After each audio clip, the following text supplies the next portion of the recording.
Hey so hello students, welcome back to the college studies Delhi university. आज हम पढ़ने वाले हैं यूनिट 4 आपका मैनेजमेंट प्रिंसिपल एंड एप्लीकेशन, जो कि आपका सैम वन का सब्जेक्ट है। ठीक है, सैम वन का हम आपका एमपी आज पढ़ने वाले हैं।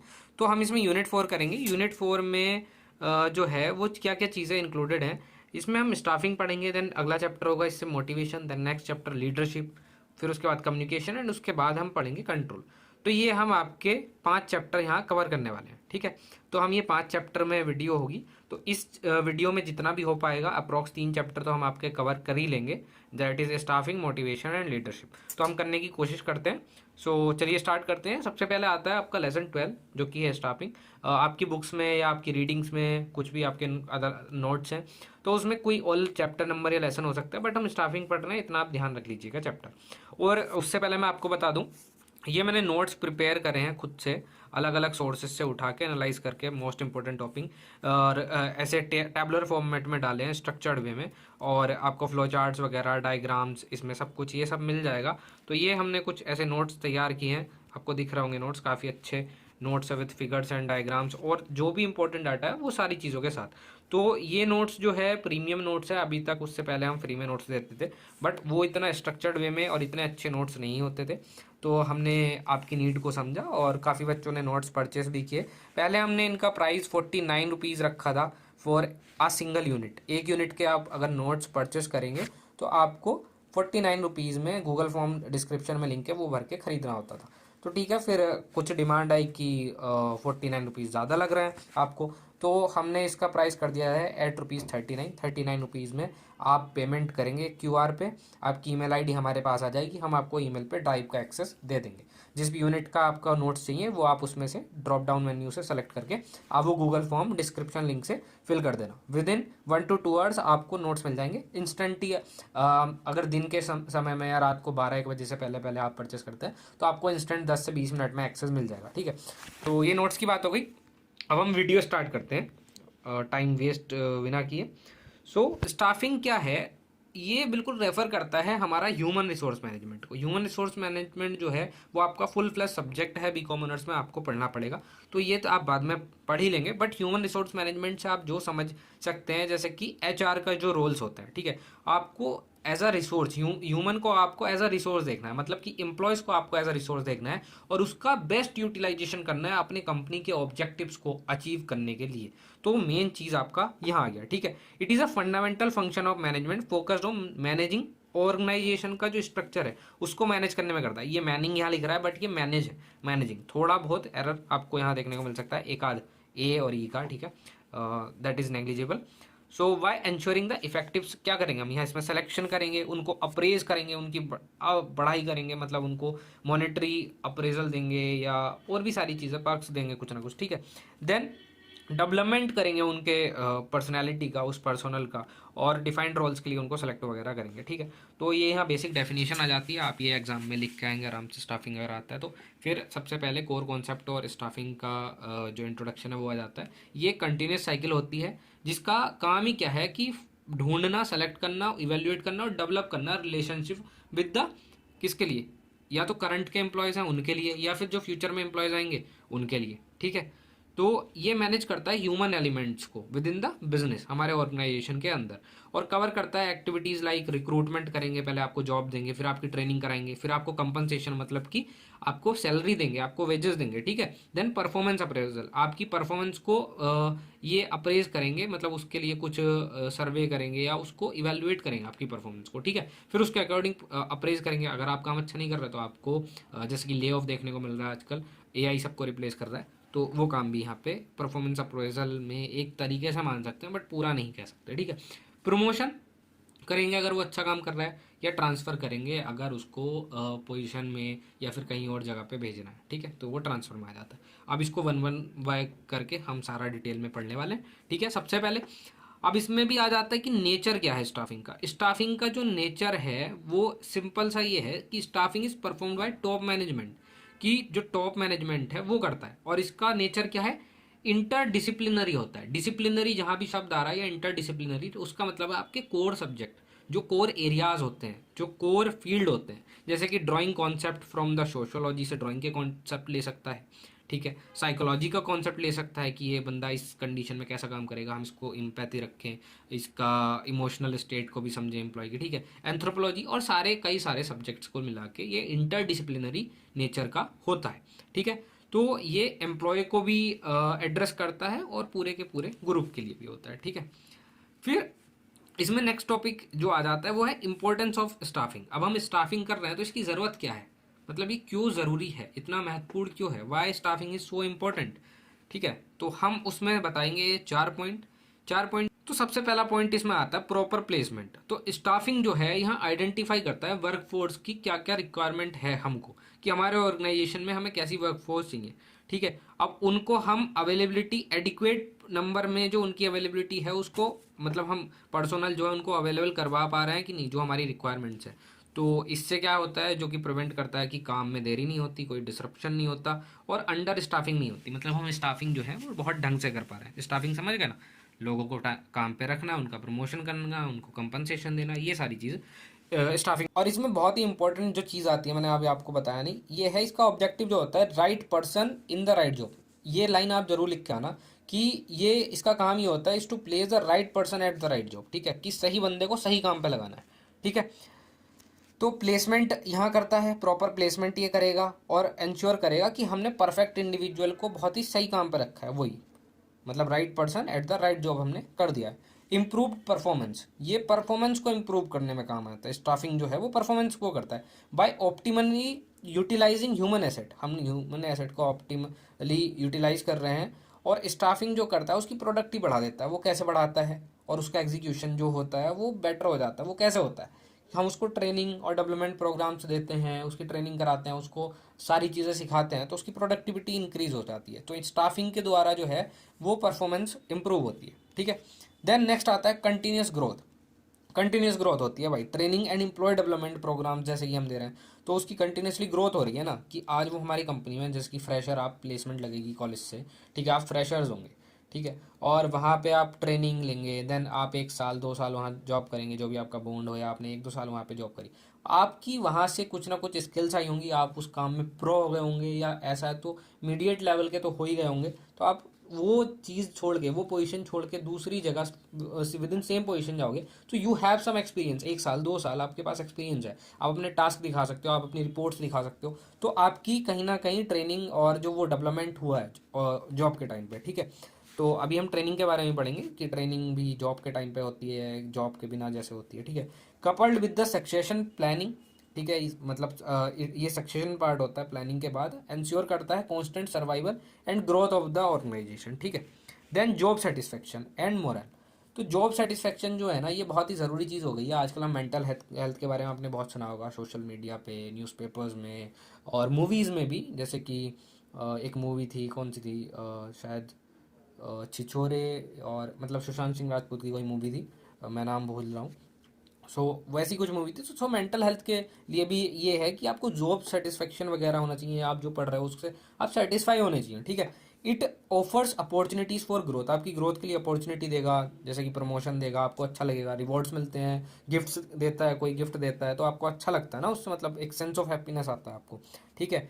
और कंट्रीब्यूशन करता है, कंटिन्यूस अप्रेजल, आपको ये अलग अलग तरीके से अप्रेज करता रहता है, and keep the workforce motivated and satisfy रखता है इसे, ठीक है। तो स्टाफिंग की ये इंपॉर्टेंस थी। अब प्रोसेस क्या है, स्टाफिंग कैसे होगी, कैसे होती है, स्टेप बाय स्टेप देखेंगे। तो मैंने टैबुलर फॉर्मेट में आपको यहाँ डाल दिया है, ठीक है। तो सबसे पहले process of staffing. Process of staffing में सबसे पहला स्टेप जो आता है, सबसे पहला स्टेप जो आता है वो है मैन पावर रिक्वायरमेंट्स एस्टिमेशन। अब मैन पावर जो है, हम जो बंदे ला रहे हैं, एम्प्लॉय ला रहे हैं, उनकी हमें क्या रिक्वायरमेंट है, तो उसका हम एस्टिमेशन लगाएंगे। क्या क्या एस्टिमेशन होगा, जैसे करते हैं ना, हम एस्टिमेट करते हैं कि यार इस बार 7 साढ़े 7 CGPA तो आ जाएंगे जितना पड़ा है, और एक टॉपर कर रहा हो यार 9.5 से तो ऊपर ही आने चाहिए, मेरे को टॉपर बनना है क्लास का, ठीक है। तो सबका एस्टिमेशन अलग अलग होता है, ऐसी ऑर्गेनाइजेशन का भी एस्टिमेशन अलग अलग हो सकता है। तो उस पर नहीं जाते किसका कितना होगा कितना नहीं होगा, ठीक है, नंबर्स की बात नहीं कर रहे। बट यहाँ पे हम आइडेंटिफाई करते हैं नेसेसरी क्वांटिटी और quality of the workforce required for the various position. हमें अलग अलग जॉब रोल के लिए, लाइक मैनेजर, एसोसिएट और मार्केटर, और अलग अलग जैसे कि डिज़ाइनर, अलग अलग जॉब पोजीशन पे हमें अलग अलग बंदा चाहिए। तो हमें कितनी क्वांटिटी, हमें कितना, मतलब कि हमें 10 लोग चाहिए अकाउंटिंग के लिए, हमें 5 लोग चाहिए, 4 लोग चाहिए, तो ये क्वांटिटी और क्वालिटी कि उस बंदे की क्वालिफिकेशन क्या है, उसकी स्किल्स कितनी है, वो अच्छा काम कर पाएगा कि नहीं। तो हमें ये रिक्वायरमेंट्स, ठीक है, समझनी पड़ती है, एस्टिमेट करनी पड़ती है। देन हम रिक्रूटमेंट करते हैं। रिक्रूटमेंट हम कैसे करेंगे, ये पॉजिटिव प्रोसेस है, रिक्रूटमेंट पॉजिटिव प्रोसेस है, क्योंकि हम यहाँ एम्प्लॉयमेंट दे रहे हैं लोगों को, हम ऑफरिंग दे रहे हैं आप लोगों को। तो ये फोकस करता है on searching and attracting suitable candidate to apply for job opening. जैसे कि आप डिफरेंट डिफरेंट प्लेटफॉर्म्स हैं, लिंक्डइन, naukri.com, ये वो एक्सेट्रा एक्सेट्रा। तो ये प्लेटफॉर्म क्या करते हैं, आपको जॉब ऑफरिंग के लिए एक प्लेटफॉर्म है, एक इंटरमीडिएटरी है, यहाँ पे कंपनीज आती हैं, अपनी जॉब डालती हैं, रिक्रूटमेंट प्रोसेस डालती हैं, जिसमें वो आपको जॉब, आप सर्च करेंगे जॉब आ जाएगी, और आप उसमें वो जॉब डिस्क्रिप्शन देंगे, सारी चीज़ें जो बोल रहा हूँ वो सुनते रहो, क्योंकि ये टर्म्स आप अपने आंसर में डाल सकते हो। जॉब डिस्क्रिप्शन एग्जांपल लिंक्डइन का दे सकते हो कि कंपनीज वहाँ आती हैं, अच्छा सा जॉब डिस्क्रिप्शन लिखती हैं, वहाँ पे पैकेज लिखती हैं कि इतना एलपीए से इतना एलपीए वेरी करेगा, ये आपका फिक्स्ड होगा, ठीक है। तो आपकी ये सारी चीज़ें वहाँ पे आएंगी और अट्रैक्ट करेगी सुटेबल कैंडिडेट को। क्या क्या रिक्वायरमेंट्स हैं उनकी, वो सब लिखेगी, क्या क्या आपके पास डिग्री होनी चाहिए, क्या स्किल्स होनी चाहिए, तो वो सारी चीज़ें रिक्रूटमेंट वाले प्रोसेस में डालता है। देन सिलेक्शन का प्रोसेस आ जाता है। सिलेक्शन का प्रोसेस जो है वो एक नेगेटिव प्रोसेस है। ये जो प्रोसेस है ये एक नेगेटिव प्रोसेस है। अब नेगेटिव क्यों है भाई प्रोसेस, यहाँ तो हम सेलेक्ट कर रहे हैं, ये तो अच्छी बात होनी चाहिए, बट नहीं, ये नेगेटिव प्रोसेस है। क्यों है, क्योंकि जो बंदों ने अप्लाई किया है उसमें से हम बेस्ट चूज कर रहे हैं। मतलब कि वहाँ से हम ये नहीं 100 बंदों ने अप्लाई किया तो 100 ही ले लिए, या 101 ले लिया, एक भाई कहीं से आ गया, तो हम इसमें जो है एलिमिनेट करते हैं लोगों को, ठीक है। तो हम इसमें से जो बेटर ऑप्शन, मतलब जो बेस्ट बंदा होता है, बेस्ट कैंडिडेट, हम उसको लेते हैं और रिजेक्ट कर देते हैं अनसुटेबल लोगों को, कि 100 में से हमें तो साहब 20 बंदे ही ठीक लगे, 80 लोगों को हमने एलिमिनेट कर दिया। तो सिलेक्शन प्रोसेस जो है ये नेगेटिव प्रोसेस है, ठीक है। Then orientation and placement. Orientation क्या है, ओरिएंटेशन आप अपने कॉलेज में आएंगे, डी सोल वालों का तो ओरिएंटेशन नहीं होगा शायद, हाँ ऑनलाइन होता है, आपने अटेंड किया है, तो आपको ओरिएंटेशन क्या है, वो अपने सोल के सिस्टम से आपको इंट्रोड्यूस कराया कि ऐसे ऐसे होता है, ऐसे आपके एग्जाम होते हैं, आपकी पीसीपी क्लासेस होती हैं वगैरह वगैरह, ठीक है। ये सारी चीज़ें, आप रेगुलर के स्टूडेंट्स हैं तो आपका ओरिएंटेशन फर्स्ट डे पे कॉलेज के हुआ होगा, आपको बताया हुआ गया होगा कि ये कोर्सेज हैं, ये सारी सोसाइटीज़ हैं, हर एक सोसाइटी का ओरिएंटेशन सेशन हुआ होगा कि सोसाइटी में हम क्या करते हैं, क्यों करते हैं, क्या बेनिफिट है, आपको क्या बेनिफिट मिलेगा। तो ये सारी चीज़ें हम ओरिएंटेशन में लाते हैं। तो ये इंट्रोड्यूस करता है, यहाँ हम हायरिंग की, एम्प्लॉयज़ की बात कर रहे हैं, तो यहाँ हम हायरिंग की बात करेंगे, तो इंट्रोड्यूस करेगा न्यू हायर्स, जो बंदे लोग सेलेक्ट कर लिए इन्होंने, टू वर्किंग कंडीशन, की कैसी वर्किंग कंडीशन है, क्या रूल्स एंड रेगुलेशंस हैं, और कौन कौन आपके कलीग्स हैं, कौन कैसा है, किस पोजीशन पे है, ये सारी चीज़ें ओरिएंट करेंगे आपको, ठीक है। Then placement. प्लेसमेंट जो है is putting the selected candidate on the job. आप सेलेक्टेड कैंडिडेट है, उन्होंने ओरिएंटेशन करा दिया, अब आपको जॉब पे लगा देंगे कि आपका भाई ये काम है, ये काम करो, ठीक है। अब जब आप काम करेंगे तो आपको नॉलेज की जरूरत होनी चाहिए, ट्रेनिंग, आपको नॉलेज तो है तभी आप सेलेक्ट हुए, बट ट्रेनिंग तो चाहिए ना, कि वहाँ काम कैसे होता है, आपको काम कैसे करना है, एफिशिएंटली और इफेक्टिवली कैसे करना है। तो ट्रेनिंग एंड डेवलपमेंट उसके लिए होता है। अब दोनों टर्म को हम अलग अलग पढ़ लेंगे। Training imparts essential job related skills.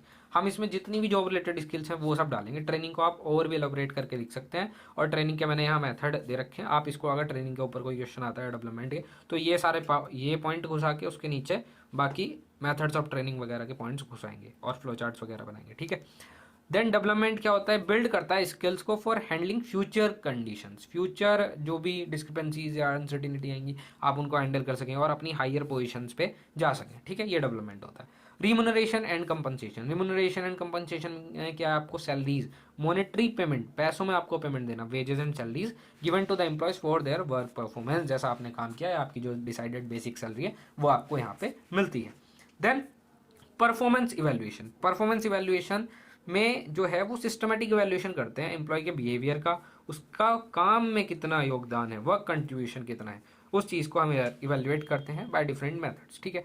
Transfer and promotion. तो जो ट्रांसफ़र है, मैं जूम कर लेता हूँ थोड़ा और आपको बताता हूँ। ट्रांसफ़र जो है वो एक लेटरल मूवमेंट है। लेटरल कैसे, कि यहाँ से यहाँ आपको कोई पोजीशन नहीं बढ़ी, ट्रांसफ़र हुआ आपका टू अ सिमिलर पोजीशन, ठीक है। तो आप एक इस पोजीशन पे यहाँ थे, मान लो कानपुर ऑफिस में थे, कानपुर ब्रांच में, और आपको दिल्ली ब्रांच में भेज दिया गया, ठीक है, या आप दिल्ली में थे, आपको बेंगलोर भेज दिया गया, तो ये आपका ट्रांसफ़र हो गया, ये लेटरल होता है। प्रमोशन जो होता है वो वर्टिकल होता है, ये ऐसे है, ठीक है। आप यहाँ बैठे थे दिल्ली में और आपको मुंबई वाली ब्रांच में प्रमोट करके भेजा गया है to a higher position with the greater responsibilities, और आपका रेस्पॉन्सिबिलिटी ज़्यादा है, काम ज़्यादा है, तो पैसा भी ज़्यादा मिलेगा ना। Okay, then methods of training and development. तो मेथड्स क्या क्या हैं ट्रेनिंग एंड डेवलपमेंट के, वो यहाँ पे देख लेते हैं। तो हमने उसको कैटेगराइज कर दिया है एज ऑन द जॉब और ऑफ द जॉब ट्रेनिंग। अब on the job of the job training क्या होता है, यहाँ मैंने 2 टाइप की ऑन द जॉब ट्रेनिंग लिखी है, और ऑफ द जॉब ट्रेनिंग ये 3 टाइप की यहाँ पे। ठीक है, तो ये हमने कैटेगराइज कर दिया। अब मेथड देखो, ऑन द जॉब ट्रेनिंग में पहला मेथड आता है जॉब रोटेशन, कि जॉब हमने पहले ये ली, फिर ये वाली इस पे कर दिया, फिर ये वाली इस पे कर दिया। ठीक है, तो ऐसे हम जॉब रोटेट करते हैं। Moving a worker to different post, पहले एक पोस्ट पे गया, फिर दूसरी पे, फिर तीसरी पे, और उसको रेस्पॉन्सिबिलिटीज दी। ये भी लेटरल मूवमेंट का ही पार्ट होता है। ठीक है, और ये क्या वर्सेटाइल स्किल्स की, बहुत ही डिफरेंट डिफरेंट स्किल सीख जाए बंदा, तो इसलिए डाल देते हैं उसमें। ठीक है, देन आता है अपेरेंटशिप ट्रेनिंग। ठीक है, इसमें क्या होता है, ये लोअर लेवल स्किल जॉब्स होती हैं, मतलब हम इलेक्ट्रीशियन, जैसे कि कोई इलेक्ट्रीशियन है, प्लम्बर है, और उसको एक ट्रेनी असाइन कर देते हैं। ठीक है, उसको देते हैं allowing the trainee to earn एक नहीं सॉरी ट्रेनर असाइन कर देते हैं, और ट्रेनी उसके अंदर काम करके एक स्टाइपेंड बेसिस पे, लाइक इंटर्नशिप आप करते हैं, तो वो इसी की तरह होती है। तो उसमें आपको स्टाइपेंड मिलता है और आप चीज़ें सीखते हैं under some of the supervision. ठीक है, अर्न व्हेन यू लर्न, इसके लिए एक अच्छा सा कोड यहाँ दे रखा है, सीखो भी और कमाओ भी। ठीक है, then off the job training. Off the job training में आता है कि हाँ, तो केस स्टडी मेथड में क्या आ जाता है ना, कि आपका जो ट्रेनी है, जो सीख रहा है, वो एनालाइज करता है सिमुलेटेड बिजनेस प्रॉब्लम। सिमुलेटेड अब कैसे, जैसे कि आपने सिमुलेटर्स देखे होंगे कि आप एक गेमिंग जोन में गए, आपको एक बाइक बना रखी है और आप वीआर बॉक्स आपके लगा दिया है, बट आपको ऐसा बाइक में मूवमेंट्स है, चला रहे हैं, तो आपको ऐसा लग रहा है रियलिस्टिकली आप वो सुपर बाइक ऐसी रेस में भगा रहे हैं, दौड़ रहे हैं, बट आपको चोट फीट कुछ नहीं लग रही। तो आप एक वर्चुअल वर्ल्ड में ही वो सेम चीज़ एक्सपीरियंस कर पा रहे हैं। तो ऐसे ही जो ट्रेनी है वो एनालाइज करेगा सिमुलेटेड बिजनेस प्रॉब्लम, जो कि आपको एक हाइपोथेटिकली बिजनेस प्रॉब्लम दे दी जाएगी, आपको एक बजट अलोकेट किया जाएगा, आपको बता दिया जाएगा कि ये बिजनेस की प्रॉब्लम है, आपको ये स्ट्रैटेजी बनानी है। तो ऐसे करके आपको एक केस स्टडी दे दी जाएगी। अब उसको आपको सॉल्व करना है, डेवलप करना है possible solution to enhance analytical thinking. इससे आपकी एनालिटिकल थिंकिंग को यहाँ पे चेक किया जाता है। तो आपकी ऑफ द जॉब ट्रेनिंग हो गई। अब ऑन द जॉब और ऑफ द जॉब ट्रेनिंग भी बताता हूँ। ऑन द जॉब ट्रेनिंग होती है कि जब आप नौकरी कर रहे हो उसी के साथ साथ आपको साहब कि नौकरी के साथ साथ ही आपकी ट्रेनिंग होती जा रही है। ठीक है, कि जॉब पे जब आप हो। ऑफ द जॉब ट्रेनिंग क्या होती है कि आप जॉब नहीं कर रहे हो, बट आपको तब यहाँ ट्रेनिंग करनी पड़ रही है। ठीक है, कि आप जॉब पे नहीं हो, आपको पर्टिकुलरली ट्रेनिंग के लिए भेजा गया, आप जॉब पीरियड में नहीं हो अपने। ठीक है, समझ गया ना। Then role play. Role play में क्या होता है कि रोल प्ले जैसे कि आप मान लो मैंने बोल दिया कि अभी आप हो स्टूडेंट, अरे हो ही आप स्टूडेंट। अब मैंने बोल दिया कि आप हो बोल दिया कुछ भी, आप मार्क जुकरबर्ग हो, आप एलॉन मस्क हो, आप ये मान लो आप न्यूटन हो। ठीक है, तो आपकी सोचो कि आपके सर पे सेब नहीं संतरा गिरा होगा, तो उसके वो दे दो। ठीक है, तो रोल प्ले में चीज़ें वो आती है, आप एक सिनेरियो सोच लोगे और उसमें अपना अपना रोल डिसाइड कर लोगे। अगर किसी आपने बचपन में गेम खेला हो कि मैं साहब ये हीरो बनूंगा, मैं वो बनूंगा, या आपने किसी कार्टून के कैरेक्टर अपने आप को एक दूसरे को दे दिया हो कि ये चिंटू है, ये मिंटू है, ये नोबिता, ये सुजुका, और वो जियान है डेंजरस सा। ठीक है, तो अगर ये ऐसा है तो आपने वो रोल प्ले है। तो इसमें क्या होता है, पार्टिसिपेंट जो है वो अज्यूम कर लेते हैं एक रोल को in a problem scenario, and interact करते हैं एक दूसरे से, और अलाउ करते हैं सेल्फ एग्जामिनेशन। आपकी परफॉर्मेंस पता चल जाती है आपको खुद को कि आप कितने पानी में हो। ठीक है, then lecture and conferences. Lecture and conferences में यही कि आप यहाँ पे लेक्चर ले रहे हो जैसे कि, और कॉन्फ्रेंस में आप अलग अलग कॉन्फ्रेंसेस हो रही हैं किसी तगड़े प्रोफेसर की, या जो उस फील्ड में अकाउंटिंग के फील्ड में जो बहुत ही बड़ा दिग्गज है उसकी, या पॉलिटिक्स में बहुत ही बड़े चेहरे की कॉन्फ्रेंस में गए हो और चीज़ें समझ रहे हो, क्या पॉलिसी मेकिंग है, क्या सारी चीज़ें। तो वहाँ पे आपको कॉन्सेप्ट जो हैं वो suitable for training large groups, and वहाँ आपको कॉन्सेप्ट और प्रिंसिपल क्लियरली बताए जाते हैं। ठीक है, देन आता है performance appraisal PA methods. Performance appraisal methods, तो परफॉर्मेंस अप्रेजल मेथड्स जो है ये एक फॉर्मल प्रोसीजर है to evaluate the contribution and potential of the employees, कि आप में कितना दम है ये इवेल्युएट करना है और आप कितना कंट्रीब्यूट कर सकते हो। ठीक है, तो इसमें भी 2 तरीके हैं, एक तो क्लासिफिकेशन मतलब ट्रेडिशनल मेथड, मॉडर्न मेथड। अब ट्रेडिशनल मेथड क्या आता है, कॉन्फिडेंशियल रिपोर्ट। कॉन्फिडेंशियल रिपोर्ट जो है ये मेथड, ये वहाँ फॉलो होता है, मतलब डिस्क्रिप्टिव रिपोर्ट यहाँ पे हम बनाते हैं बाय द इमीडिएट सुपीरियर, जो भी है उसको हम देते हैं डिस्क्रिप्टिव रिपोर्ट, वो बनाता है। ठीक है, और often use in government organisation में यूज़ होता है, बट ये हैवली ऑन इम्प्रेशन पे टिका रह जाता है कि जो तुम्हारा सुपीरियर है अगर उसके आगे तुम्हारा इंप्रेशन अच्छा जा रहा है तो वो तुम्हारी अच्छी रिपोर्ट बना देगा, नहीं तो ख़राब बना देगा। ठीक है, ये ट्रेडिशनल मेथड पहले ऐसा होता था। ठीक है, देन सिंपल रैंकिंग मेथड में क्या है, इवैल्यूएटर जो है वो असाइन करेगा रिलेटिव पोजीशन कि इस बंदे ने ये काम करा, उसने ये करा, तो एक ऐसे स्केल बना ली कि 1 2 3 4 5, 5 हो गए ना, 1 2 3 4 और ये 5, ये रख लिया। यहाँ चिंटू को रख दिया, यहाँ मिंटू को रख दिया, यहाँ स्वीटी को रख दिया, यहाँ कविता को रख दिया, जो भी नाम आ रहा है बोल रहा हूँ। ठीक है, तो ऐसे 5 पोजीशन दी और based on the performance in a working unit, जो भी आप एक यूनिट में काम कर रहे थे उनको अलग अलग पोजीशन दे देता है, रैंक दे देता है। ये रैंक 1 पे बंदा, ये रैंक 2 पे, अपनी मर्जी से। ठीक है, रिलेटिव पोजीशन चेक करता है उनका। ठीक है, थोड़ा बहुत काम रिलेटिवली। देन 360 डिग्री फीडबैक, ये मॉडर्न में आता है। 360 डिग्री मतलब कि इसको हर फील्ड में देखेगा। एम्प्लॉय जो है is appraised bye multiple parties, बहुत डिफरेंट सारे ही लोग वो करेंगे। सुपरवाइजर नहीं करेगा, सिर्फ सुपरवाइजर देखेगा, उसका सबऑर्डिनेट देखेगा जो उसके साथ काम कर रहा है, उसके पीयर जो उसके साथ काम कर रहे होते हैं जो उसी के लेवल पे वो, और कस्टमर से जिनसे वो इंटरेक्ट कर रहा है, या उसके काम का जो बंदा बैकएंड में काम कर रहा है तो उसका कस्टमर नहीं आएगा ना, तो उसके काम का क्या प्रभाव जा रहा है, क्या इफेक्ट हो रहा है on the minds of the customer, तो वो सारी चीज़ों से हम 360 डिग्री फीडबैक लेते हैं, देन उसको अप्रेजल देते हैं। ठीक है, देन आता है असेसमेंट सेंटर। असेसमेंट सेंटर में क्या होता है, मैनेजर जो है वो पार्टिसिपेट करता है इन सिमुलेटेड एक्सरसाइज। सिमुलेटेड एक्सरसाइज बता दिया मैंने तुम्हें, जैसे सिमुलेटेड गेमिंग जोन या ऐसे हाइपोथेटिकल, ठीक है, उसमें जैसे कि रोल प्लेइंग की तरह। And are assessed by senior managers, फिर सीनियर मैनेजर उसको असेस करते हैं और स्पेशलिस्ट जो हैं उस काम के वो करते हैं। ठीक है, often use for evaluating executive potentials, जो होते हैं, जो एग्जीक्यूटिव का पोटेंशियल होता है उसके लिए होता है। ठीक है, यहाँ मैंने परफॉर्मेंस अप्रेजल मेथड्स के, ये ट्रेडिशनल, ये मॉडर्न, यहाँ मैंने एक फ्लो चार्ट लगा दिया है। इसमें रैंकिंग मेथड भी है, पेयर्ड कंपैरिजन भी है, दो लोगों का, कि पर्सन 1 पर्सन 2 इनका कंपैरिजन देखेंगे कि साहब ये बढ़िया है। ठीक है, ऐसे करके। देन grading method, grade A B C ऐसे दे देंगे उसको। Force distribution method, checklist method, ऐसे मेथड, सॉरी। तो ऐसे करके ये मेथड्स हैं, ऐसे ही मॉडर्न मेथड। एमबीओ दे रखा है, मैनेजमेंट बाय ऑब्जेक्टिव, काफ़ी इंपॉर्टेंट टॉपिक है, पढ़ा दिया है इससे पहले वीडियोस में, नहीं देखा तो जाके देखो। 360 डिग्री अप्रेजल जो अभी बताया, cost accounting method, assessment centres दे दिया, या बिहेवियरली एंकर्ड रेटिंग स्केल्स की, क्या ऐसा किसका बिहेवियर है, बिहेवियर पे इसको भी एक स्केल बना देंगे, जैसे कि एसिडिक और बेसिक स्केल आपकी पीएच स्केल होती है उसकी तरह, और ये बंदा इधर लाए कर रहा है, कोई इधर लाए कर रहा है। ठीक है, एक अच्छी साइड बना लेंगे, एक खराब साइड, तो ऐसे करके ये होता है। ठीक है, ये चैप्टर आपका खत्म हो गया। अब हम नेक्स्ट चैप्टर यहाँ पे डिस्कस करेंगे। आई होप आपको चैप्टर 12 समझ में आया हुआ। अगर यहाँ तक कोई डाउट है तो आप जिस भी पॉइंट पे आपको डाउट है वहाँ पे टाइम स्टैम्प देके कमेंट कर देंगे कि हाँ डाउट है, ये समझ नहीं आ रहा। बाकी आप नोट्स परचेस कर लेंगे, एक बार पढ़ लेंगे, सारा कुछ आपको समझ आ जाएगा वहाँ से। देन हाँ, तो चैप्टर 13 जो कि है आपका मोटिवेशन, ये बात करता है मोटिवेशन के बारे में। अब मोटिवेशन क्या है, तो introduction and what is the nature of the motivation.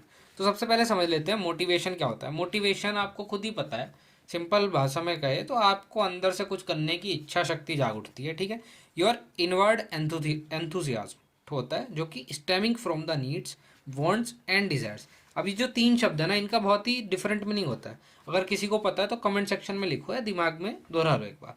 ठीक है, नीड्स क्या है, नीड्स क्या है, तुम्हारी ज़रूरत, रोटी कपड़ा और मकान, ये तुम्हारी ज़रूरत है।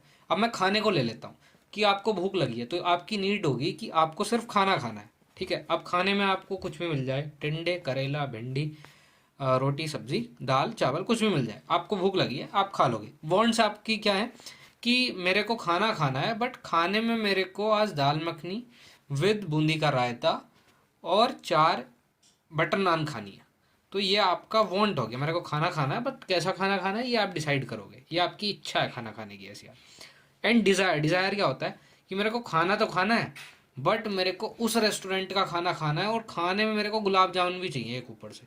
तो ये आपके कुछ ज़्यादा ही जो हाइपोथेटिकल बहुत ही लंबी चीज़ हो जाती है ना, कि आप बैठे हो यहाँ हो, बट आपको चंडीगढ़ का कोई फेमस रेस्टोरेंट है और वहाँ का खाना खाना है, कि मेरे को सरदार जी की वहाँ की चाप खानी है। तो ये जो है ये आपका डिज़ायर आ जाता है। तो ये जो है इनवर्ड एंथुसियाज्म जो है वो अंदर से ही स्टम करता है, because of the need, wants and desires. ठीक है, आपका कुछ डिज़ायर होगा कुछ बनना लाइफ में, तो उसके लिए मोटिवेशन आता होगा ना, या कुछ करने के लिए आपकी कोई ज़रूरत होगी, किसी के पास खाने ही खाने के लिए नहीं, तो उसके लिए भी मोटिवेशन आता होगा कि 4 रोटी कमा के खा ले वो। ठीक है, that compels a person to use their energy, अब वो उसकी एनर्जी यूज़ करेगा to achieve the desired goals. ठीक है, तो ये बहुत ही क्रूशियल होता है, बिकॉज मोटिवेटेड एम्प्लॉय जो है वो कंट्रीब्यूट करेगा efficiently toward the organisational goals. ठीक है, बहुत अच्छे से काम करेगा वो। अब मोटिव शब्द को इन्होंने तोड़ दिया है कि मोटिवेशन को तोड़ दिया। मोटिव का मतलब क्या है कि कुछ करना है, कुछ उद्देश्य, which is an urge, need और इमोशन, कुछ भी हो सकता है, that prompts a person to act, फिर वो एक्ट करेगा तो वो कंप्लीटली मोटिवेशन, ठीक है, मोटिवेट हो जाता है। प्रोसेस क्या है मोटिवेशन का? ये शुरू होता है कि नीड की डिफिशिएंसी, आपके पास कोई ज़रूरत चीज़ की ज़रूरत है उस चीज़ की, बट वो नहीं है, वो कमी है उस चीज़ की, विच क्रिएट अ टेंशन, आपको टेंशन होगी, वो प्रॉम्प्ट करेगा इंडिविजुअल को टू सी का गोल, कि मेरे को ये अचीव करना है। अब वो गोल अचीव कर लेगा तो वो सेटिस्फाई हो जाएगा, अपनी नीड को सेटिस्फाई करेगा और उससे उसकी टेंशन कम हो जाएगी। तो ये इसका प्रोसेस होता है। देन आ जाता है what are the theories of the motivation. तो ये थ्योरीज हैं, अगर आपको मोटिवेशन पे कुछ भी क्वेश्चन आता है, इन थ्योरीज से कोई शॉर्ट क्वेश्चन चॉइस वगैरह में आ जाता है, तो आप वो यहाँ से अचीव मतलब अटेम्प्ट कर सकते हैं, ठीक है। तो सबसे पहले आ जाती है Maslow hierarchy of needs theory. अब हायरार्की ऑफ नीड्स क्या है कि हमारी जो भी नीड्स हैं उसको हमने ऐसे हायरार्की में डिफाइन कर दिया, हमने पिरामिड ले लिया है यहाँ पे। तो यहाँ पे मैस्लो ने प्रपोज किए 5 level of human needs that individual seek to satisfy the hierarchical order, ठीक है, एक हायरार्की के ऑर्डर में ऐसे की। तो ये डायग्राम यहाँ पे दे रखा है, ये आप ऐसे एग्जाम में बना के आ सकते हैं, बहुत अच्छा इंप्रेशन जाएगा। तो हम स्टार्ट जो करते हैं ना वो यहाँ से स्टार्ट करेंगे, number 1, number 2, number 3, number 4 and number 5, ठीक है। तो ये जो है ये बेसिक है, ये मतलब आपको चाहिए, फिर सेकंड लेवल पे ये, थर्ड लेवल पे ये, फोर्थ ये, फिर फिफ्थ लेवल पे ये चाहिए। तो हम एक एक करके इसको ऐसे देखते हैं। सबसे पहला आता है जैसे कि फिजियोलॉजिकल नीड्स, जैसे कि रोटी कपड़ा मकान, ठीक है, सोना, safety and security, then love and belonging, family, friends, ठीक है, सब कुछ, तुम्हारा प्यार मोहब्बत, GF VF जो भी आप इसमें डालना चाहो, एस्टीम नीड्स, ठीक है, जो भी आपकी एस्टीम नीड्स हैं, कॉन्फिडेंस, प्रेस्टीज ये होना चाहिए, आप प्रिविलेजेस ये होनी चाहिए, feeling of accomplishment, self actualisation, कि आपने फुल पोटेंशियल आपका अचीव कर लिया, ठीक है। तो ऐसे लेवल ऑफ हायरार्की मैंने यहाँ डाल रखा है, यहाँ उल्टे लेवल में डाल रखा है कि 5वें नंबर की, कि सबसे लास्ट में क्या आता है। तो हम नीचे से इसको मतलब पढ़ते हैं, आपको बेटर समझ में आ जाएगा, बट आप ऐसे बना के आ सकते हैं। सबसे पहले फिजियोलॉजिकल बेसिक सर्वाइवल नीड्स चाहिए, जो कि मोस्ट फंडामेंटल होती हैं। इसमें क्या किया जाता है, आपकी सैलरी, वेजेस, क्लीन एनवायरनमेंट और रेस्ट पीरियड्स, बीच में आपको इंटरवल्स का कुछ रेस्ट मिले, रोटी कपड़ा मकान भी इसमें आ जाता है, ठीक है। Safety, security and protection from harm, कि आपको जॉब सिक्योरिटी हो, रिटायरमेंट प्लान हो, इंश्योरेंस हो, हेल्थ इंश्योरेंस हो, लाइफ इंश्योरेंस, जो भी। सोशल, ठीक है, इसमें एफिलिएशन क्या होता है, need for affection, belongingness and acceptance, की सोशल एक्सेप्टेंस हो मेरा, कि मेरे भी थोड़ा भाईचारा हो भाई, team work activities, friendly supervision, ये सब आ जाता है, ठीक है। एस्टीम, नीड द रिकॉग्निशन, ठीक है, आपको कहीं पे आप सोसाइटी में आपको रिकॉग्नाइज किया जा सके, आपका स्टेटस हो, सेल्फ रेस्पेक्ट हो, कुछ अचीवमेंट आपकी शो करने के लिए हो। आप जैसे कि प्रमोशन हो सकता है, जॉब का टाइटल हो सकता है कि ये साहब कलेक्टर आदमी है, ये CA है, ये कुछ इंजीनियर है, ठीक है, आपका जॉब टाइटल हो सकता है कुछ भी। Appreciation for the good work, ये सब आपको मिले, ठीक है। देन लास्ट में आता है सेल्फ एक्चुअलाइजेशन, कि आपको आप अपना फुल पोटेंशियल अचीव कर लें और उसे रियलाइज करें। Drive to become what one is capable of, ठीक है, जो भी आप करना चाहते हैं वो आप अचीव कर पा रहे हो। Opportunities of advancement, creativity in the work, ये सब करने चाहिए। वर्क प्लेस के एग्जाम्पल्स थे ये साइड में, ठीक है। देन सेकंड इसमें आ जाता है हर्जबर्ग 2 फैक्टर थ्योरी। अब ये 2 फैक्टर थ्योरी क्या है, यहाँ 2 इंडिपेंडेंट फैक्टर लिए हैं। एक तो हमने लिया है मैंने यहाँ डायग्राम डाला है, मोटिवेटर्स फैक्टर, और दूसरा है हाइजीन फैक्टर। तो मोटिवेटर फैक्टर में क्या आ जाता है, अचीवमेंट आपका रिकॉग्नाइज किया जा रहा नहीं, वर्क की स्टेबिलिटी, उसकी रेस्पॉन्सिबिलिटी, एडवांसमेंट और ग्रोथ हो रही है कि नहीं, ठीक है। तो मोटिवेशन से क्या होता है, आपका motivating factors increase the employ job satisfaction बढ़ाते हैं। बट हाइजीन फैक्टर्स में क्या क्या आता है, कंपनीज की पॉलिसी, सुपरविजन कैसा है, रिलेशनशिप कैसी है, वर्क कंडीशन कैसी है, आपको सैलरी पैकेज क्या मिलता है, सिक्योरिटी है कि नहीं जॉब। तो ये आता है आपका हाइजीन फैक्टर्स। हाइजीन फैक्टर्स अगर पुअर होंगे तो वो डिक्रीज करेगा एम्प्लॉय का सेटिस्फेक्शन, ठीक है। ये यहाँ डायग्राम के थ्रू आप ऐसे समझा सकते हैं, और इसकी एक्सप्लेनेशन भी नोट्स में डाली है, आपको बता दिया नोट्स आप कैसे खरीद सकते हैं, ठीक है। तो ये 2 लाइन में यहाँ पे ये इसकी एक्सप्लेनेशन सेम वही है। देन थर्ड आता है McGregor's theory X and theory Y. अब थ्योरी एक्स थ्योरी वाई क्या होती है, ये दोनों अपोजिंग मैनेजरियल अजम्पशन है, कि अज्यूम कर लिया इन्होंने जो है ये इन्होंने अज्यूम किया कि एक थ्योरी एक्स है, एक थ्योरी वाई है। थ्योरी एक्स जो है उसे नेगेटिव व्यू से देखा, कि अज्यूम कर लिया एम्प्लॉय जो है वो काम करना पसंद ही नहीं करते, उनको कंट्रोल करके काम कराना चाहिए, उनको ज़बरदस्ती फोर्स करके मतलब काम कराना चाहिए, डरा धमका के, ठीक है। एंड जो वो लोग हैं वो रेस्पॉन्सिबिलिटीज़ को अवॉइड करते हैं, वो अपनी रेस्पॉन्सिबिलिटी लेते ही नहीं है। देन थ्योरी वाई में इन्होंने बोल दिया, अज्यूम कर लिया पॉजिटिव व्यू।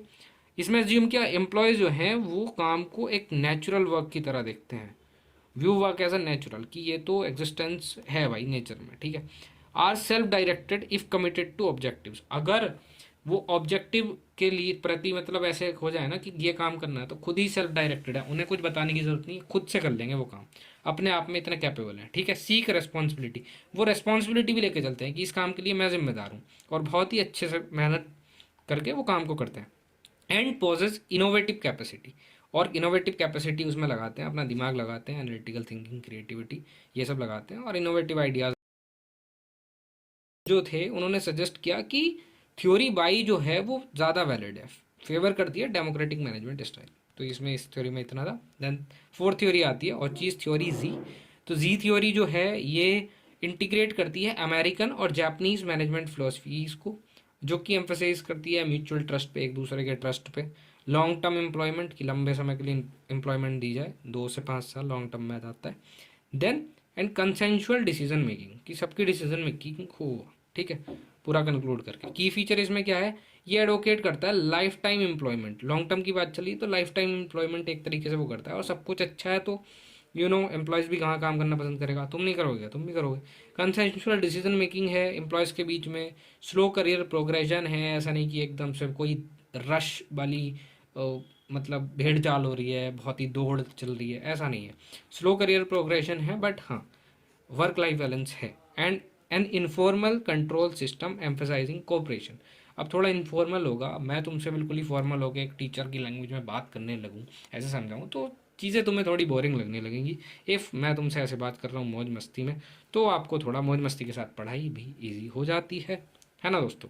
तो अगर आप चैनल पर नए हो तो अभी सब्सक्राइब कर लो, हम जल्दी जल्दी एक और यूनिट कंप्लीट कर लेते हैं अपनी, मतलब एक और चैप्टर लीडरशिप और इसकी स्ट्रेटजीज, ओ सॉरी थ्योरीज पढ़ लेंगे, ठीक है। अब स्टार्ट करते हैं जल्दी। लीडरशिप, लीडरशिप क्या होती है, आप खुद सोचो लीडरशिप क्या है, कि एक बंदा लीडर है और वो सबको इन्फ्लुएंस कर रहा है, मतलब कोई भी बंदा है वो सबको इन्फ्लुएंस कर रहा है, उसके बहुत सारे फॉलोअर्स हैं, जैसा वो कह रहा है वैसे लोग कर रहे हैं, और वो कुछ सोशल अच्छी चीज़ और सबके भले की बात कर रहा है, तो वो ही लीडरशिप में आ जाती है।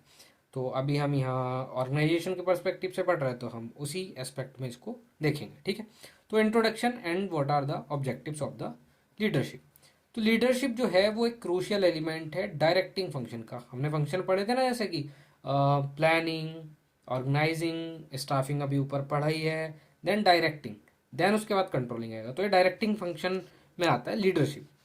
तो ये नेसेसरी है जहाँ भी ऑर्गेनाइज करना है हमको, ग्रुप में पीपल ऑर्गेनाइज हैं फॉर अ कॉमन गोल, जो भी कॉमन गोल के लिए हमें लोगों को ऑर्गेनाइज सेक्टर में कॉमन गोल गोल के लिए इन्फ्लुएंस करते हैं, तो वहाँ लीडरशिप ज़रूरी है। तो इसकी कॉन्सेप्ट ऑफ डेफिनेशन में यही आता है, it is the ability to influence and guide followers और other member of the organisation, ठीक है। हम अपने इन्फ्लुएंस, जो हम अपने इन्फ्लुएंस से हम अपने मतलब ये वो होता है ना, और उससे इन्फ्लुएंस कर रहे हैं लोगों को, और उनको गाइड करना है कि तुम साहब ऐसे करो, जो भी हमारे फॉलोअर्स हैं, और या फिर कोई और अदर मेंबर भी हो सकता है। तो ये एक एक्टिविटी है लोगों को इन्फ्लुएंस करने की। It is a practice of influence that stimulate subordinate, जो हमसे नीचे हैं, जो हमारा सबॉर्डिनेट है या कोई भी फॉलोअर्स है, उसको हम towards the achievement of the desired goal, हम उसको ऐसा स्टिमुलेट कर सकते हैं, मतलब कि हम एक इनिशिएशन दे सकते हैं कि तू भाई यहाँ से स्टार्ट कर, हम उसमें इतना बोलें, उसको ऐसे इन्फ्लुएंस करें कि वो करना स्टार्ट करे, उसका फर्स्ट स्टेप वहाँ से स्टार्ट हो, ठीक है। Then characteristics of leadership, characteristics क्या है, तो लीडरशिप जो है वो प्रोसेस ऑफ इन्फ्लुएंसिंग है, जैसा कि अभी ऊपर बात चली थी कि ये जो प्रोसेस है वो लोगों को इन्फ्लुएंस करने के लिए यूज होता है, उन्हें गाइड करता है toward achievement of the organisational goals. और सक्सेसफुल लीडर जो है वो मॉडिफाई कर सकता है, रिशेप भी कर सकता है। मॉडिफाई रिशेप मतलब कि कुछ ऐड ऑन कर दिया कि ऐसे काम हो रहा था तो ये काम ऐसे नहीं वैसे होगा, रिशेप मतलब पूरा रिस्ट्रक्चर ही कर दिया, अलट पलट ही कर दिया पूरा। And direct the conduct of members, और क्या मेंबर्स कौन कौन होने चाहिए और कैसे उनको, जो मेंबर्स हैं जो काम कर रहे हैं उनको डायरेक्ट कर सकता है, ठीक है। बेस्ड ऑन अथॉरिटी, अथॉरिटी के बेसिस पे होता है। To led a group a leader needs adequate power and authority, एक पावर और एक अथॉरिटी उसके पास होनी चाहिए। हम फॉर्मल ऑर्गेनाइजेशन की बात कर रहे हैं तो यहाँ फॉर्मल लीडरशिप भी काम आती है, अभी पढ़ेंगे उसको फॉर्मल इनफॉर्मल क्या क्या होता है। Which they often process by virtue of holding है फॉर्मल पोजीशन किसी के पास है तो वो बेस्ड ऑन अथॉरिटी हो जाता है। इन्वॉल्व फॉलोअर्स, आपके फॉलोअर्स आपको सुनने वाले ही नहीं होंगे तो आप इन्फ्लुएंस किसी करेंगे, ठीक है। तो leadership exist only with a follower. A leader require people to direct and influence toward attainment of the objective. Help in realisation of common goals, ये कॉमन गोल्स को रियलाइज कराने में मदद करता है। ये नहीं कि अपने ही दौड़ में भागे जाओ कि एक अकेले का इंडिविजुअल गोल है, तो ये गाइड करता है लोगों को कि वो रियलाइज कराता है कि कॉमन गोल्स के लिए हमको काम करना है, और इंश्योर करता है कि कोई भी इंडिविजुअल एंड ऑर्गेनाइजेशनल गोल्स के बीच में कॉन्फ्लिक्ट ना हो, तो उसको अवॉइड करने का काम करता है, ठीक है। सिचुएशन बेस्ड, तो लीडरशिप जो है वो सिचुएशनल होती है, तो वो अपने जो उसका अप्रोच होता है ना उसको मॉडिफाई करता है। अब जैसे कि ले लो अपने प्राइम मिनिस्टर जी का ही एग्जांपल, कि अगर वो किसी और स्टेट में जाएंगे तो उस भाषा में बात कर रहे होंगे, उस सिचुएशंस के बारे में बात कर रहे होंगे। दिल्ली में होंगे तो किसी और भाषा में कर रहे होंगे, बिहार में होंगे तो वहाँ की बोली बोलेंगे, यूपी में होंगे तो उनके एक्सेंट में बोलेंगे। तो वो स्टाइल होता है उनका, ठीक है। और सिचुएशन बेसिस में सिचुएशनल बातें करते हैं, और उसी के हिसाब से situation specific task at the hand वो करने की उसको संबोधित करते हैं चीज़ों को, ठीक है। Involves stimulating the followers, stimulating the followers ये है कि वो फर्स्ट स्टेप ले, उसको तुमने इनिशिएट कर दिया, एक फायर दे दिया उसको, ठीक है। Leadership involve inspiring for the follower strive willingly to attain objective, कि वो एकदम से टूट पड़े, उसको उनकी इच्छा जागरूक हो जाए उसके लिए। पर्सनल क्वालिटी होती है लीडरशिप, ये तो तुमको पता ही है, किसी के अंदर होती है किसी के अंदर नहीं होती, ठीक है।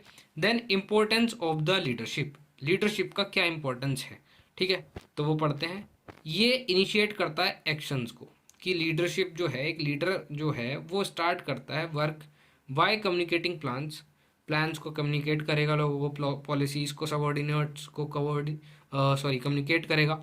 And must take the initiative in all the matter of the interest of the group, सारे इनिशिएटिव लेगा, और ताकि सारे जो उसके फॉलोअर्स हैं वो भी इनिशिएटिव ले, और न्यू आइडियाज़ डेमोन्स्ट्रेट करेगा एंड ओरिजिनल थिंकिंग को बढ़ावा देगा।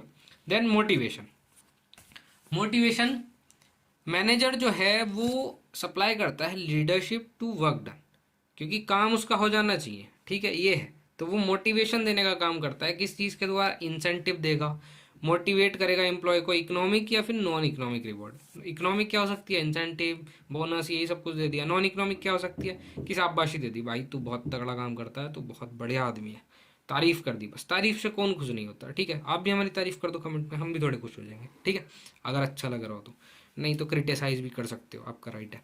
Leadership pulls the group to a higher performance level, work on human relation, ठीक है। तो हायर परफॉर्मेंस के लिए इनिशिएट करता है, बढ़ावा देता है, मोटिवेशन, ठीक है। Then providing guidance, guidance provide करता है, ये तो पता ही है कि गाइड करेगा, ट्रेन करेगा सबॉर्डिनेट को कैसे परफॉर्म करना है उनके काम में इफेक्टिवली, ठीक है।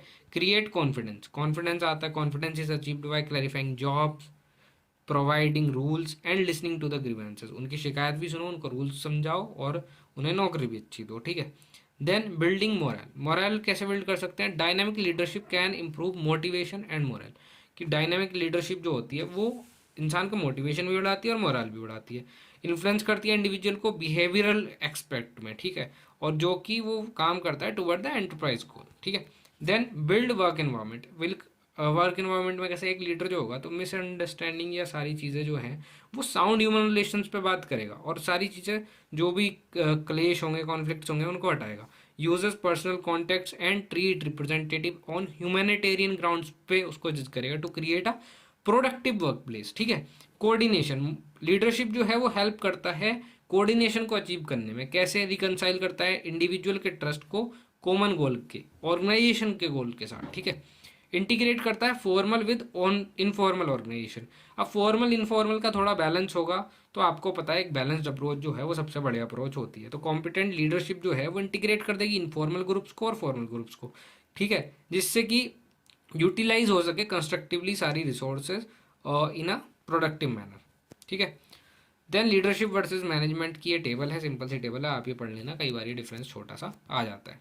देन हम बात करते हैं फॉर्मल वर्सेस इनफॉर्मल लीडरशिप, ठीक है। फॉर्मल और इनफॉर्मल लीडर्स कौन कौन होते हैं, तो फॉर्मल कौन सा होगा, जिसके पास पोजीशन होगी और वो कंट्रोल करेगा अपने सबॉर्डिनेट को। इनफॉर्मल में क्या है, इनफॉर्मल तो कुछ होता ही नहीं है, कुछ डिसाइड ही नहीं होता, कोई स्ट्रक्चर ही नहीं होता, तो इनफॉर्मल का मतलब जो कि फॉर्मली रिकॉग्नाइज्ड ना हो सके, वो सब कुछ इनफॉर्मल है। ठीक है। अथॉरिटी और पावर, फॉर्मल लीडर्स में क्या होती है, लेजिटिमेट पावर होती है। वो किसी बंदा कोई पोजीशन पे होता है कंपनी में जो कि ऑर्डर दे सकता है, ऑर्डिनेंस निकाल सकता है, रूल्स एंड रेगुलेशन बना सकता है, कोई पोजीशन तो होगी उसकी। ठीक है। इनफॉर्मल में क्या है, कोई फॉर्मल अथॉरिटी नहीं होती, बट एक इफेक्टिव एक्सरसाइज ऑफ इन्फ्लुएंस होता है कि हाँ, कि इसका बंदे का इन्फ्लुएंस है। आपके एरिया में भी कोई ऐसा इंसान होगा, कोई आपके बड़े एल्डर्स होंगे जिनका ऑरा ऐसा होगा ना कि साहब उनकी बात सब मानेंगे, वो इन्फ्लुएंस कर सकते हैं लोगों को। चैरिस्मेटिक कैरेक्टरिस्टिक्स होता है, मतलब कि वही आपकी जैनजी की लैंग्वेज में बोले तो ऑरा, सिंपल टर्म। ठीक है। तो नेक्स्ट आपका आता है ड्यूटी। ड्यूटी आपकी टू फोल्ड ड्यूटी है जो कि सेटिस्फाई करता है यहाँ ऑर्गेनाइजेशन की डिमांड भी और सबॉर्डिनेट को उसकी एस्पायरेशन मीट करने में भी। तो जो फॉर्मल लीडर होता है वो दोनों ही चीज़ सेटिस्फाई करता है, तभी यहाँ टू फोल्ड ड्यूटी बोला है। यहाँ वन टास्क होता है कि फॉलोअर को हेल्प हेल्प करता है उसका अचीवमेंट फॉर द इंडिविजुअल गोल, और ग्रुप का गोल्स भी हो सकता है, बट यहाँ ऑर्गेनाइजेशन के लिए नहीं सोचता, क्योंकि इनफॉर्मल लीडर है। जैसे कि अगर मैं इनफॉर्मल लीडर हूँ, मैं किसी ऑर्गेनाइजेशन में काम नहीं करता, मैं तुमको कोई असिस्टेंस दे रहा हूँ, तुमको इन्फ्लुएंस कर रहा हूँ, तुम्हारा कोई काम है, तो मैं तुम्हारे फायदे की बात करूंगा। ये नहीं कि उस ऑर्गेनाइजेशन के लिए तुम ये करो, उसका भी भला होना चाहिए। तो मैं क्यों सोचूं, मैं कौन सा उस ऑर्गेनाइजेशन में काम कर रहा हूँ। ठीक है। Then moral. मोरल क्या होता है कि नॉर्मल जो फॉर्मल लीडर है वो बहुत ही कम काम करता है मोरल इंक्रीज करने में या फिर जॉब सेटिस्फेक्शन में, इतना बढ़ोतरी उसको नहीं करता, but increase moral and job satisfaction of the subordinate. Subordinate के लिए भाई पूरा काम कर रहा है इनफॉर्मल वाला। ठीक है। तो अब तुम सोच लो, इनफॉर्मल लीडर चाहिए या फॉर्मल लीडर चाहिए तुमको। Then leadership style. Leadership style जो है वो किस किस टाइप के होते हैं, ये बिहेवियर होते हैं या कुछ कंसिस्टेंट पैटर्न होते हैं जो कि सुपरवाइज या practice use to supervise and direct team members. तो जो भी प्रैक्टिस यूज होती है वो सब देख लेते हैं। ऑटोक्रेटिक। ऑटोक्रेटिक में तुमको क्या दिख रहा है यहाँ, ये एक इंसान है, ये कठपुतली की तरह इन्हें नचा रहा है, जैसे चाहो वैसे नचा लो, जैसा कराना चाहो वैसा करा लो। ठीक है। तो इसमें यही होता है कि यहाँ जो है वो लीडर सेंट्रलाइज कर देता है डिसीजन मेकिंग अथॉरिटी को। ठीक है। Give orders and expect unquestioning ऑविडेंस, कि बिना भाई मुझसे कोई सवाल मत पूछो, मुझे कोई क्रिटिसाइज नहीं करेगा, मैंने जैसा कह दिया वैसा मानो। इसका प्रोसेस क्या है, लीडर जो है एम्प्लॉय को बता देता है कि भाई तेरे को ये काम करना है और कैसे करना है, ऐसे करना है। ठीक है। और यहाँ पे कोई without seeking the help of the supporter, किसी सपोर्ट का हेल्प नहीं लेना, ये खुद ही सोच लेता है जो लीडर है, ये किसी सपोर्टर का हेल्प नहीं लेता है। बेनिफिट इसका क्या है, एकदम से काम होता है, बहुत ही लेस कॉम्पिटेंट एम्प्लॉय वगैरह हायर करने हो और ओनली एग्जीक्यूट करने हो इंस्ट्रक्शन वगैरह, तो उनके लिए बहुत ही सही होता है। ड्रॉबैक क्या है, लॉन्ग रन में जो है सबको डिससेटिस्फेक्शन होने लगता है, फ्रस्ट्रेशन आने लगती है, चाहे कितना ही कोई अनपढ़ हो, अनस्किल्ड लेबर हो, कुछ भी हो, बट उसको फ्रस्ट्रेशन होगी अगर कोई उसके ऊपर भाई अपनी तड़ी दिखाएगा, अपना जोर आजमाइश करेगा। ठीक है। इट रिस्ट्रिक्ट इनोवेटिव पावर, कोई इनोवेशन नहीं होती। ठीक है। वो बंधुआ मजदूरी हो जाती है वहाँ।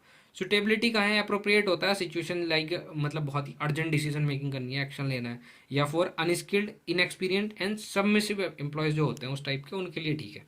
ठीक है। पार्टिसिपेटिव या डेमोक्रेटिक बोल लो।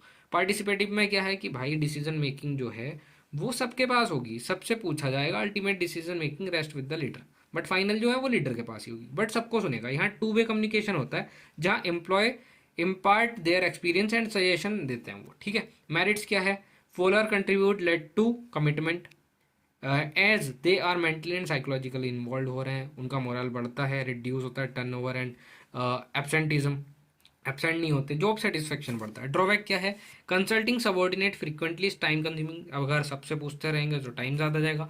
सुटेबल कहाँ होता है, जहाँ मतलब सबका कंसिडरेशन चाहिए, suitable when employees are considered part of the system. ठीक है। Then laissez faire, free rein leadership. Free rein leadership में क्या होता है कि जो मैनेजर है वो एब्सोल्युटली कन्फाइड करता है टीम को to perform the actual work, कि भाई ये काम तुम करो। ये जो डायग्राम आपको दिख रहा है, ये लेट्स वर्क टुगेदर वाला, ये किसका है, ये ऊपर वाले का डायग्राम है, पार्टिसिपेटिव डेमोक्रेटिक की बात चल रही है। ठीक है। बट इसमें जो होता है, जो मैनेजर है वो एब्सोल्युटली कन्फाइड करता है टीम को कि तुम ही सारा एक्चुअल काम करोगे, फोकस करोगे सिर्फ ऑब्जेक्टिव पे। ठीक है। And the part of the work and minimise the direct management involvement, direct management का कोई इन्वॉल्वमेंट होगा। बट यहाँ जो है, जो लीडर है उसका बहुत लिटिल कंट्रोल होता है। सुटेबिलिटी इसकी कहाँ है, work only when employees are talented, loyal, experience and scholarly, बहुत ही पढ़े लिखे हैं, बहुत ही मेरिटोरियस स्टूडेंट है। ठीक है। इसकी मेरिट क्या है, अच्छी बात क्या है, बुरी बात क्या है, ये पढ़ लेना सिंपल शब्दों में, यहाँ लिखी हुई है, यहाँ कंपैरिजन आपको दे रखा है। ठीक है। देन नेक्स्ट आता है लीडरशिप थ्योरीज। लीडरशिप थ्योरीज क्या है, ये 3-4 थ्योरी दे रखी हैं। लिकर्ट सिस्टम ऑफ मैनेजमेंट, यहाँ जो ये थ्योरी दे रखी है, लिकर्ट आइडेंटिफाई 4 डिस्टिंक्ट स्टाइल, उसने 4 स्टाइल यहाँ पे लिए for the management based of the relationship between the leader and subordinate के बीच में क्या है। पहला सिस्टम जो लिया उसने, जो लीडर और उसके बीच में रिलेशनशिप है, वो एक्सप्लॉयटेटिव अथॉरिटेटिव है, ठीक है, मतलब ऑटोक्रेटिक ज़्यादा है, ट्रस्ट इसमें बहुत कम होगा, मोरल भी कम होगा, प्रोडक्टिविटी भी कम होगी, ठीक है। सेकंड आपका सिस्टम है, इसमें क्या होता है, मास्टर और सर्वेंट की, एक मास्टर है दूसरा सर्वेंट है, और रिवार्ड जो है वो परफॉर्मेंस के बेसिस पे मिलते हैं, तो यहाँ पे मोरल कम हो जाता है, ठीक है। कंसल्टेटिव क्या होता है कि सब्सटेंशियल ट्रस्ट होता है, कि लोगों में ट्रस्ट तो है, consultation on goals and two way communication होता है, तो ये यहाँ पे मोरल जो है काफ़ी अच्छा होता है। देन डेमोक्रेटिक अथॉरिटेटिव आता है, कंप्लीट ट्रस्ट, पूरा भरोसा यहाँ पे है लोगों में, and full involvement in the goals of the decision, ठीक है। देन आइडियल माना जाता है इसको, हाईली प्रोडक्टिव और हाई मोरल होता है, ठीक है। Then managerial grade Blake and mountain, तो ये 2 डायमेंशनल है, तो इसमें 2 डायमेंशनल हम कैसे कह सकते हैं, जैसे कि कंसर्न फॉर द प्रोडक्शन जो है ये हॉरिजॉन्टल एक्सिस पर रख लिया, हॉरिजॉन्टल एक्सिस कौन सा है ये, और कंसर्न फॉर द पीपल क्या है, ये वर्टिकल एक्सिस पर रख लिया। अब यहाँ पे पॉइंट ड्रॉ कर दिया 1, मैं इसको पूरा बड़ा करके आपको बना के समझा देता हूँ, बट यार मैं यहाँ से देखूँगा कैसे, ठीक है, यहीं पे ऐसे ही समझाता हूँ आपको, ठीक है। तो ये हमने हॉरिजॉन्टल और वर्टिकल एक्सिस डाल दिए, ये 1 2 3 4, मान लो यहाँ पे 9 आ गया, हाइपोथेटिकली ले लूँ, 1 2 3 4 5 6 7 8, मान लो ये 9 आ गया, ठीक है, ये 1 है, और यहाँ 1 और 9 का ही यूज़ यहाँ पे ज़्यादा किया गया है, ठीक है, ये 1 है, ये 9 है, 5 का भी है यहाँ पे यूज़, तो बीच में यहाँ कहीं पे 5 ले लेते हैं, ठीक है। तो ये वाली जो लाइन आ जाएगी 1:1 की, इम्पोवराइज्ड जो है मैनेजमेंट उसकी आ गई है, ठीक है। Low concern for both the production, यहाँ कंसर्न बहुत ज़्यादा लो है। 9:1 की, 9 किस कौन से एक्सेस पे आएगा, हॉरिजॉन्टल एक्सेस पे, ठीक है, 9:1 की लाइन आएगी ये ऐसे करके, ठीक है। तो ऐसे करके आपको ग्राफ पे आपको पॉइंट वाला सिस्टम आता होगा, ऐसे करके ये task management, then country club, तो ये यहाँ पे 4-5 डिफरेंट वो लेवल्स के उस पर दे रखे हैं, ये आप पढ़ लेना, और ये आपको सब नोट्स में प्रोवाइड करा दिया जाएगा। 2 थ्योरीज और हैं, सिंपल लैंग्वेज में यहाँ लिखी हुई हैं, तो आप नोट्स परचेज कर लेना टेलीग्राम ग्रुप से। ये आपको पूरे नोट्स एक ही साथ मिलेंगे, ऐसा नहीं है कि डिफरेंट हो, यहाँ पे बहुत अच्छे से नोट्स बने हों, बट इसका सेकंड पार्ट जो है वो नेक्स्ट चैप्टर से आएगा। ये थ्योरीज आप पढ़ लेना, कम्युनिकेशन से हम यहाँ डिस्कस करेंगे और कंट्रोल तक जाएंगे, ठीक है। बट यहाँ 2 मेन टॉपिक है वो पढ़ लेते हैं, transformational and transactional leadership. Transformational जो होता है वो इंस्पायर करता है फॉलोअर टू इनोवेट, वो अपना इनोवेशन रखेगा, look beyond self interest, self interest से अलग भी देखेगा, और commit to a future vision, एक फ्यूचरिस्टिक विजन होगा उसका, फ्यूचर के बारे में सोचेगा। Leader are charismatic and visionary, लंबी सोच रखने वाले लोगों में। ट्रांजैक्शनल में क्या होता है, यहाँ ट्रांसफॉर्म की बात चल रही है, पूरा ट्रांसफॉर्म किया। ट्रांजैक्शनल में क्या होगा, focus on the exchange of the relationship, जहाँ है बट रिलेशनशिप एक्सचेंज है, जैसे कि मैनेजर तुमको रिवॉर्ड दे देगा in exchange of the goal attainment, कि तुमने गोल अचीव कर लिया तो आपको भाई कुछ रिवॉर्ड मिल गया। Use contingent reward and management by exception, ठीक है। तो ये आपका यहाँ तक हमने 4 चैप्टर कवर कर लिए हैं ऑलमोस्ट इसमें, यूनिट 4 में। सो आपको ये नोट्स डिस्क्रिप्शन बॉक्स से आप परचेस कर सकते हैं at just ₹39। Thanks for watching, have a nice day. मिलते हैं इसकी अगली वीडियो में, बाकी वीडियोज़ भी चैनल पर आ रही हैं, चैनल सब्सक्राइब कर लेना।